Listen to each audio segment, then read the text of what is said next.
sais pas si vous entendez, mais il y a l'église qui sonne mon glas. Voilà, je pense que cette vidéo peut facilement me mettre dans la sauce, et l'église catholique le sait.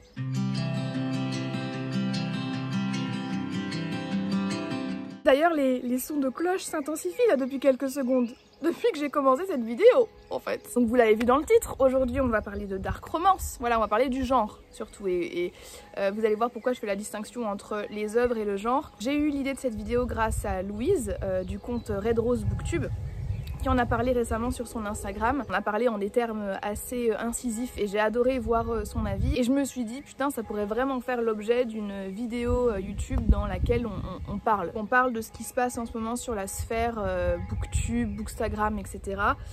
Voilà, on va enfoncer un peu des portes ouvertes dans cette vidéo, mais j'aime bien l'idée de juste discuter d'un sujet, discuter d'un phénomène. Je pense que c'est à partir du moment où on ne discute plus que ça commence à devenir problématique. Là, j'ai vraiment envie d'engager une conversation avec vous, peut-être de vous permettre de réfléchir sur la chose ou non, ou juste de vous divertir voilà, à travers cette vidéo et de voir un peu ce qu'il en ressort. Sujet un petit peu touchy aussi, j'ai l'impression, c'est très clivant comme débat, hein. C'est soit on est pour l'existence de la dark romance, soit on consomme des livres de dark romance, soit on est contre, on comprend pas, on pense que c'est problématique, et c'est vraiment pour ça que j'ai voulu tourner cette vidéo. Vous aviez beaucoup apprécié ma vidéo sur la surconsommation de livres, et très sincèrement j'avais aussi apprécié la tourner, et du coup dans la lignée de ce genre de vidéo, là on va discuter donc du genre de la dark romance. Alors, petit disclaimer, je pense nécessaire, rapide. Cette vidéo n'a pas pour but de donner un avis définitif sur la dark romance. Je ne suis pas le juge de la littérature. Je ne vais pas décréter que c'est problématique ou non. On est vraiment dans de la discussion et dans de l'échange. En fait, là, à l'heure qu'il est, je ne peux même pas vous dire ce que je pense réellement de la dark romance. Je pense que je vais former mon avis au fur et à mesure de la vidéo, même si bon, j'ai une petite idée de où ça va se diriger. Mais mon but c'est pas de condamner ou d'acquitter ce genre, je suis pas là pour ça et je pense que vous le comprenez très bien. Et donc un peu dans cet esprit là, je n'ai pas structuré de manière très précise cette vidéo, j'ai une ligne directrice, la voilà la ligne directrice, à coups de dessins et autres arabesques. C'est pas structuré, ça va pas être hyper recherché. Moi mes vidéos elles sont divertissantes pour moi avant tout et j'avais pas envie de faire une vidéo hyper structurée. J'aurais pu mais c'est pas mon taf, donc on va pas non plus abuser. Ceci étant dit, j'ai quand même envie de vous proposer une petite définition de la dark romance parce que tout le monde n'est peut-être pas au courant de ce que c'est que la dark romance, et donc qui de mieux que Wikipédia pour nous éclairer à ce sujet. La dark romance, romance sombre, met en scène des adultes de tout âge, principalement jeunes. Les thématiques traitées sont toutefois différentes, portant sur des aspects plus sombres, notamment la vengeance, le pardon et les traumatismes psychologiques issus d'enfances difficiles, ce qui rapproche ce genre du drame psychologique. Sous-genre de la littérature sentimentale, la dark romance entre dans la catégorie des romances interdites, mettant en scène des relations parfois condamnées par la morale ou par la loi. Très important cette notion. Dans ce genre littéraire à la frontière entre amour, désir et violence, l'auteur ou l'autrice joue avec les limites de la morale et le franchissement de l'interdit. Pour avoir une petite idée de où on se situait concernant la dark romance, j'ai lancé un sondage sur mon compte Instagram et en moyenne 600 personnes ont vu ce sondage. Donc je dirais qu'il y a environ 200-300 personnes qui ont répondu. Donc les pourcentage que je vais vous donner, c'est en rapport à ce numéro-là. Ma première question était: êtes-vous lecteur ou lectrice de dark romance? 6% des personnes qui ont répondu ont dit oui, 90% des personnes qui ont répondu ont dit non, et 4% ont quand même dit qu'elles ne connaissaient pas ce genre. Ma deuxième question, et ce qui va un peu consister le cœur de cette vidéo, c'était: la dark romance est-elle problématique selon vous? 84% ont répondu oui, et 16% ont répondu non. Et enfin la dernière question, c'était: comprenez-vous que des personnes aiment ce genre? 65% ont répondu oui et 35% ont répondu non. Donc voilà un petit peu pour les chiffres, pour vous situer un petit peu. Je trouve ça très intéressant de voir qu'il y a une grande majorité, une écrasante majorité qui considère que ce genre est problématique, et pourtant beaucoup de personnes comprennent que certains s'y retrouvent dans ce genre, que certains puissent apprécier ces livres en fait. Je comprends que des personnes puissent apprécier ce genre parce que je le recontextualise dans la société actuelle tout simplement, qui est une société qui encourage les femmes à rester dans des relations toxiques et violentes, peu importe l'enjeu, peu importe les conséquences, à accepter justement des violences et qui en fait n'encourage pas les femmes à reconnaître la violence tout simplement. Donc en fait partant, ça me paraît quand même assez logique. Mais on reviendra là-dessus un peu plus tard. Je voulais vous partager quelques témoignages que j'ai eus sur Instagram. Alors merci beaucoup aux personnes qui ont bien accepté de me partager leur avis. J'ai deux types de témoignages et c'était très important pour moi d'avoir du pour et du contre pour que cette vidéo soit la plus complète possible. Alors je vous propose tout d'abord d'entendre les témoignages pour la dark romance. Donc là on a des lectrices de dark romance qui apprécient. Donc je leur ai demandé pourquoi est-ce que tu apprécies et est-ce que tu penses que c'est problématique. À chaque fois, les personnes qui ont témoigné m'ont demandé à rester anonyme, donc je vais totalement respecter ça. Mais je vous propose d'écouter leur témoignage pour voir ce qu'elles pensent de tout ça en fait. Comment j'ai découvert ce genre, c'était un truc tout bête. Je lisais beaucoup sur Wattpad à ce moment-là et j'étais déjà sur le BookTok. Et j'avais entendu parler d'un livre, je ne saurais plus donner le nom pour être tout à fait honnête. Et en fait, c'était une dark romance psychologique et j'ai eu un passé vraiment compliqué. Et du coup, ça m'a poussé à m'interroger sur tout ce qui est psychologie et tout ça. Et du coup, je me suis dit, écoute, vas-y, lis, ça te coûte rien si tu sens que tu peux la lire et que tu es en capacité pour. Donc, je l'ai lu et tout ça. Et finalement, du coup, ce qui me plaît le plus de temps, je dirais que c'est le côté psychologique. Alors, bien évidemment, j'ai fini par me prendre au jeu de la dark romance et ne plus lire que pour le côté psychologique, mais parce que j'aime ça. J'aime l'aspect qu'on nous montre, en fait, que quelque part, tout n'est pas tout beau, tout rose dans la vie. C'est pas vrai, le monde des bisounours n'existe pas et il faut arrêter d'y croire. Voilà. Moi, j'ai tendance à lire des dark romances qui ont un lien avec ce que j'ai vécu parce que en fait ça me fait autant du mal que du bien, c'est-à-dire que ça me fait du mal dans le sens où du coup il peut m'arriver de revivre le trauma, mais en même temps ça me fait du bien parce que même si c'est fictif, je sais que je suis pas toute seule à le vivre, à l'avoir vécu. Donc je dirais que c'est pour ça. Voilà un extrait du premier témoignage. Merci beaucoup à toi de m'avoir envoyé ces vocaux. Et le deuxième témoignage est un témoignage écrit d'une fille qui me disait en fait se sentir un petit peu coupable presque d'apprécier lire la dark romance. Et elle me dit en fait je trouve que ça renvoie trop à des clichés de relations ultra toxiques. Déjà les mecs ils sont ultra mauvais, mais les femmes leur cherchent sans cesse des excuses au lieu de les envoyer chier comme elles devraient le faire. Il y a un truc que je trouve très féminin qui fait que les femmes partent en quête de l'homme qu'elles vont changer, celui qui deviendra un homme bien, mais grâce à elles. Je me retrouve un peu là-dedans dans mes relations, parce que j'ai conscience que c'est toxique, que c'est pour flatter mon ego entre guillemets, et du coup ces romans ça conforte un peu ce schéma de relation qui marche quasi jamais dans la vraie vie. Et là d'un coup, alors que tu fais un travail de réflexion dans ta vie personnelle, il y a le petit doute qui vient avec ça où tu te dis ah en fait ça peut marcher.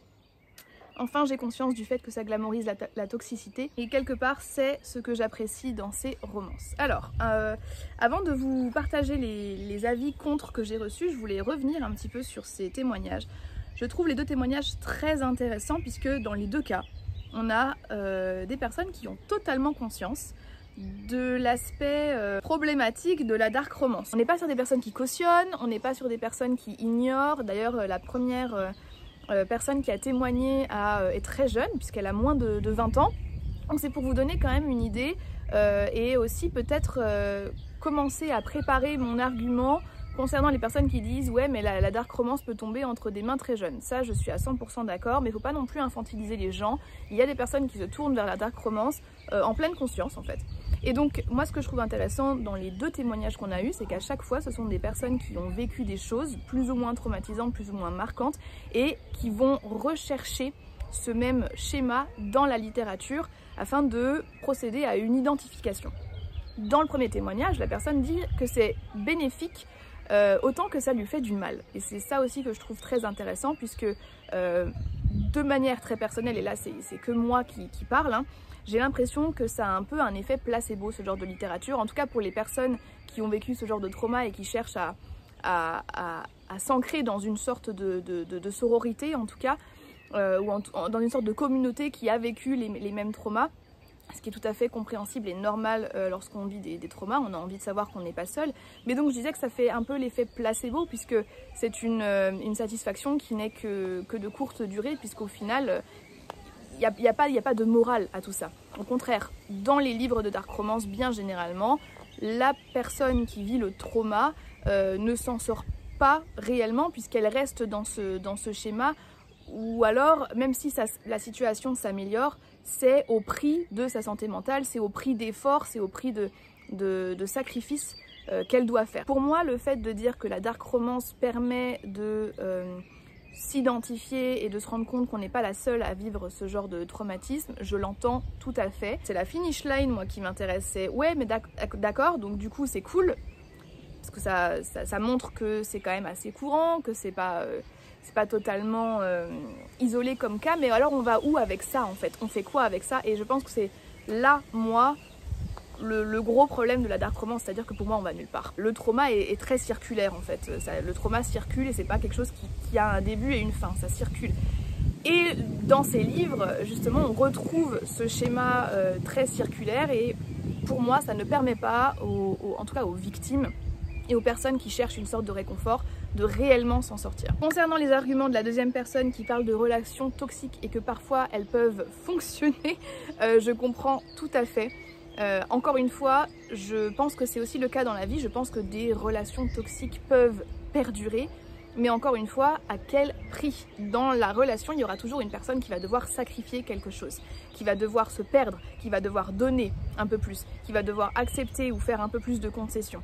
Donc oui, bien sûr que ça peut marcher, mais à quel prix? Bien souvent, dans ce genre de dynamique, c'est la victime qui va devoir faire les sacrifices et non pas la personne violente. Et ce que je trouve particulièrement intéressant, c'est que au final, la dark romance, alors il y a des cas très extrêmes où il y a des tortures et de la violence physique et c'est le cas dans nos relations actuelles également, mais c'est au final tristement représentatif des relations, en tout cas hétérosexuelles, parce que je n'ai pas lu de dark romance homosexuelle, je vais peut-être en avoir, ou dark romance queer de manière générale, mais c'est tristement représentatif. Et c'est pour ça qu'il y a autant de personnes qui s'y retrouvent, et c'est pour ça qu'il y a autant de femmes, en tout cas, qui sollicitent ce genre, je pense, parce que les femmes, c'est un fait, subissent des violences morales et physiques dans leurs relations amoureuses.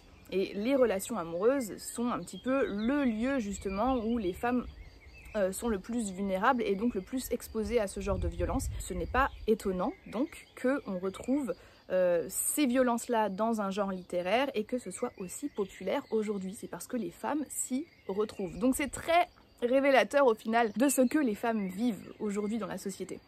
Maintenant, ce que je vous propose, c'est d'écouter quelques témoignages contre la dark romance, et j'ai la chance d'avoir le témoignage de Louise, donc celle qui a lancé le thème de cette vidéo, qui m'a fait quelques vocaux et je vous propose de les écouter tout de suite. Le problème avec la dark romance, c'est pas les thèmes qu'elle aborde, parce que il y a plein de livres qui abordent les thèmes des violences conjugales, du viol, des comportements toxiques, etc., dans l'optique de sensibiliser le lecteur ou la lectrice et de dénoncer ces comportements. Le problème avec la dark romance, c'est que c'est pas le cas. En tout cas, je vais peut-être pas parler de 100% des livres de dark romance qui existent parce que je ne les connais pas tous, mais je parle bien des livres qui sont le plus mis en avant sur la sphère littéraire, sur les réseaux sociaux, genre Captive, Le Prince Captif, il y a d'ailleurs une petite similitude dans les titres, bizarrement, Guild, etc. Le problème avec ces œuvres-là, c'est qu'elles utilisent ces comportements. Alors problématique, je trouve que c'est un euphémisme parce que y en a certains qui sont répréhensibles, qui sont criminels en fait, voilà, qui vont utiliser ça comme on dit, des plot devices, genre des moyens en fait de faire avancer l'intrigue ou parfois la romance. Lorsque tu crées une œuvre, donc en l'occurrence que tu écris un livre que tu diffuses, ça veut dire que les thèmes que tu abordes dans cette œuvre, si tu ne les critiques pas ou tu ne les dénonces pas, ça veut dire que tu les cautionnes. C'est mon avis encore une fois, mais pour moi c'est ça. Si tu parles de quelque chose sans le critiquer, sans le dénoncer, c'est que dans ce cas-là tu le normalises et tu le cautionnes. Et ça c'est super problématique. En règle générale, on peut pas normaliser des choses qui sont illégales, elles sont illégales pour une raison. On peut pas normaliser des choses qui sont extrêmement négatives, qui sont destructives pour la victime en question. C'est pas possible. Il faut savoir que le contenu des livres c'est quelque chose qui est très mal contrôlé dans sa vente, c'est-à-dire qu'il y a très facilement des livres pour adultes, notamment de la dark romance par exemple, qui se retrouvent dans des rayonnages pour adolescents, et que c'est très simple pour une jeune adolescente ou un jeune adolescent de acheter voilà, de la dark romance ou n'importe quel livre qui devrait pas être lu à cet âge-là. Et alors moi personnellement je trouve que c'est immoral dans tous les cas de normaliser et romanticiser ce genre de thème, quel que soit ton auditoire, que tes lecteurs aient 12 ou 50 ans, c'est pareil. Mais c'est vrai qu'il faut aussi voir ce côté-là de l'argument que si tu lis ça à 30 ans, il y a la possibilité que tu te dises bon bah c'est problématique. Si tu lis ça à 13 ans, je vois mal une adolescente de 13 ans qui a sûrement aucune expérience elle-même romantique et sexuelle avoir le recul de savoir que elle se rapporte en fait que c'est problématique si elle n'a pas d'expérience. Donc, merci Louise pour ton avis. Et j'ai aussi l'avis d'une autre personne qui a souhaité rester anonyme que je voulais vous lire, que je trouvais aussi très intéressant. Cette personne dit: ce qui me dérange le plus, c'est la banalisation et la romantisation, pas sûre de celle-là, des sujets comme la violence, et les comportements toxiques, possessivité, impulsivité. On n'est pas dans une optique de dire vous voyez c'est mal, il faut pas faire ça, mais vous comprenez, il a eu une vie dure, il a un background. C'est dangereux je trouve, car si ça se trouve, des jeunes vont trouver ça normal et vont fantasmer dessus. Je n'ai jamais vécu de ou autre, donc je ne suis pas concernée, mais cela me choque quand même.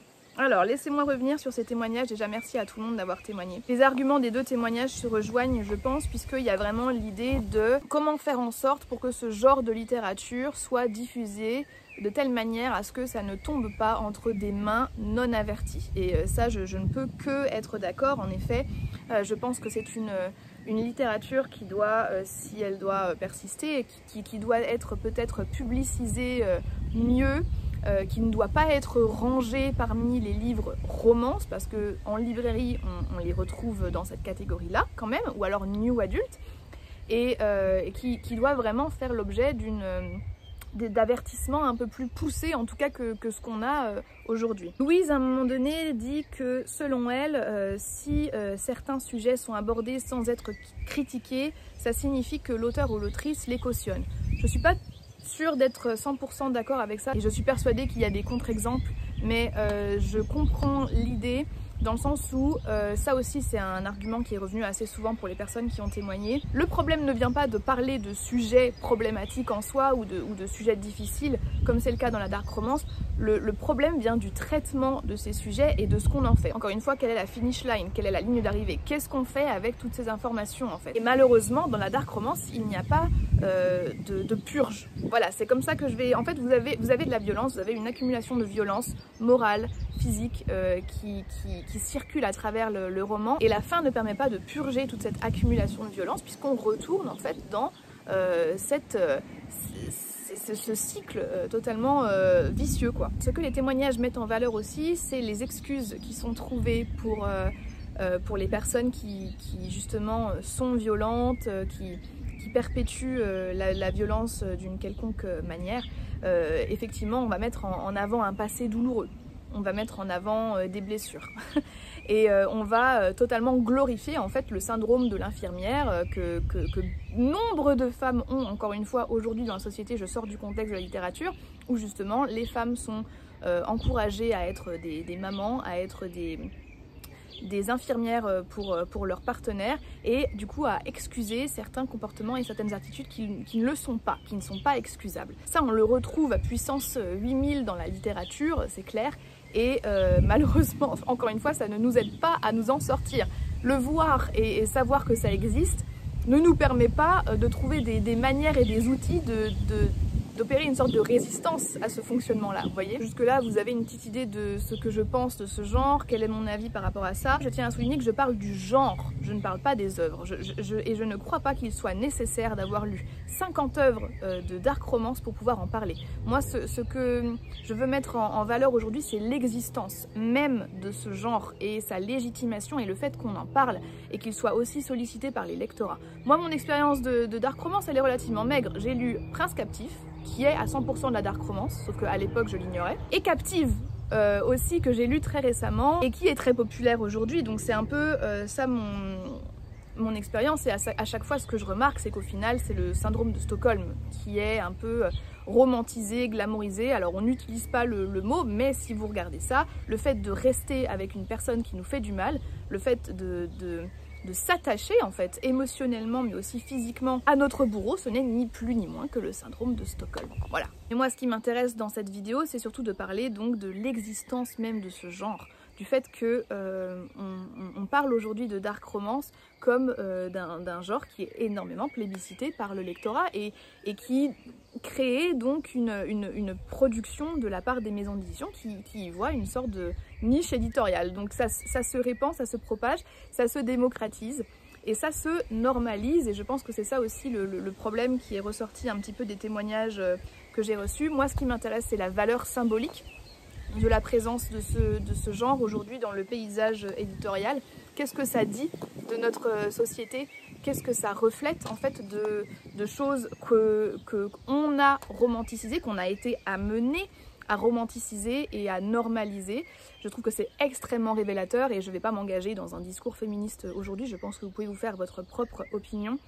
Et je vais conclure cette vidéo déjà en vous demandant aussi votre avis, je serais très curieuse de savoir ce que vous en pensez, parce que c'est aussi le but de tout cela, mais en ajoutant quelque chose qui est ressorti de mes échanges avec Louise et qu'elle a pointé de manière très juste, c'est que, encore une fois, en termes de valeur symbolique, qu'il ne faut surtout pas sous-estimer dans la littérature, ou dans n'importe quelle production culturelle, qu'est-ce que ça renvoie comme image aux personnes qui ont énormément souffert de situations violentes dans le cadre romantique. Prenez une personne qui a été violentée émotionnellement, physiquement, dans une relation amoureuse et qui voit qu'aujourd'hui, ces traumas, cette violence est portée au nu et est valorisée dans la littérature et que c'est quelque chose qui est littéralement consommé par des lecteurs et des lectrices. On parle de livres, on peut aussi parler de musique et de films et de séries, totalement. Imaginez ce que ça renvoie comme image et quel trauma ça peut aussi générer, voilà, de voir que la souffrance et que la violence est aujourd'hui un sujet comme un autre et qu'il est consommé à ce point dans des livres qui sont quand même catégorisés comme romance. Voilà, dans dark romance, il y a romance, les gars, et c'est ça en fait le nœud du problème. Donc voilà, je vais vous laisser sur ces réflexions. J'espère que cette vidéo vous a plu. Moi je serais très curieuse de savoir si vous êtes vous-même consommateur ou consommatrice de dark romance. Qu'est-ce que vous en pensez? Pour ou contre? Voilà, faites-le dans la bienveillance, hein, comme on a l'habitude de faire sur cette chaîne. Merci beaucoup aux personnes qui ont bien voulu témoigner. J'ai trouvé ça très intéressant. Je suis très contente d'avoir pu parler de ça sur ma chaîne. Et il me reste à vous remercier d'avoir regardé cette vidéo et à vous dire à bientôt dans une prochaine vidéo. Bye bye.